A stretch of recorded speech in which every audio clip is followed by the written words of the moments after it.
Artificial body parts used to be the stuff of science fiction. Nowadays, artificial joints, at least, are routine. An artificial joint is a prosthesis that surgeons insert to replace diseased or worn-out bone and cartilage. In nearly all cases, an artificial joint relieves pain and improves the range of motion.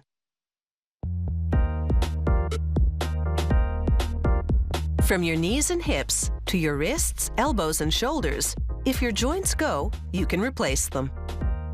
An artificial joint has both metal and plastic components. The metal acts as bone, the plastic as cartilage. This factory makes the metal parts three ways. It either casts them, forges them, or machines them. Casting is the most complex method. The first step is to pressure inject melted wax into an aluminum mold.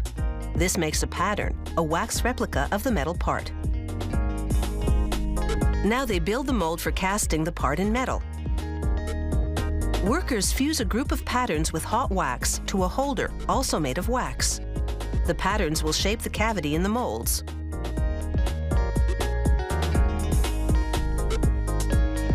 They submerge the patterns in a thick liquid ceramic, which soon hardens into a fragile shell around the wax. Then they sprinkle the shell with a mixture of two minerals, silica sand and zircon, to build up a strengthening crust. The shells now go into a furnace for about 2 hours. The intense heat hardens them and incinerates the wax inside, leaving a cavity in the pattern shape. The shells are now molds, strong enough to withstand molten metal.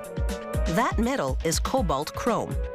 In this crucible, the chrome liquefies in about 10 minutes. They remove the molds from the furnace and lock them to the top of another one above the crucible. Then they flip it over. The molten metal flows from the crucible into the molds. It solidifies within 2 minutes. Then they transfer the hot molds to a cooling bin. Cold air flows around them for about 2 hours until they're finally cool enough to handle. Then workers mount each tree on an automated machine that works like a jackhammer. Each mold disintegrates, freeing the cast metal part inside. They use a saw to separate the parts from the tree, then a grinding belt to remove any unnecessary metal that hardened in the channels. Next, they laser engrave a unique serial number on each part for tracking purposes.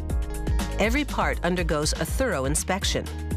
They dust the part with fluorescent powder, then rinse it off.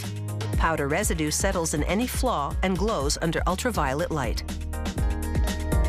After inspection, they buff every part until the metal's so shiny you can see a reflection. Another method for making metal parts is forging. They use a titanium alloy, which is more flexible than cobalt chrome, making it better suited for hip joints in particular. They clean the metal, then heat it in a 1200-degree furnace. This 600-ton press forms one piece at a time into a preliminary shape. Then they move it to the next die and stamp twice to refine and then finalize the shape. The last stamping on the third die trims off excess metal and adds detail. The forged part now goes into a sandblasting chamber, which cleans the metal and gives the surface a matte finish. Here's what the part looks like before sandblasting and after. Now a computer-guided milling machine smooths away the rough edge that trimming the excess metal left behind. This removes all but the last bit, so they get rid of that with a sanding belt. But sanding leaves metal residue behind, so the parts now go for a bath in a water-based citric solution. The metal surface has to be perfectly clean in order to stamp on the serial number in ink. Quite a difference before cleaning and after. Each and every metal part, whether forged or cast, goes to the quality control department. There, using digital calipers, an inspector checks all the dimensions, then examines the part under a magnifying glass. So far, we've seen two of the ways they make the metal parts of an artificial joint: casting and forging. The third method is coming right up.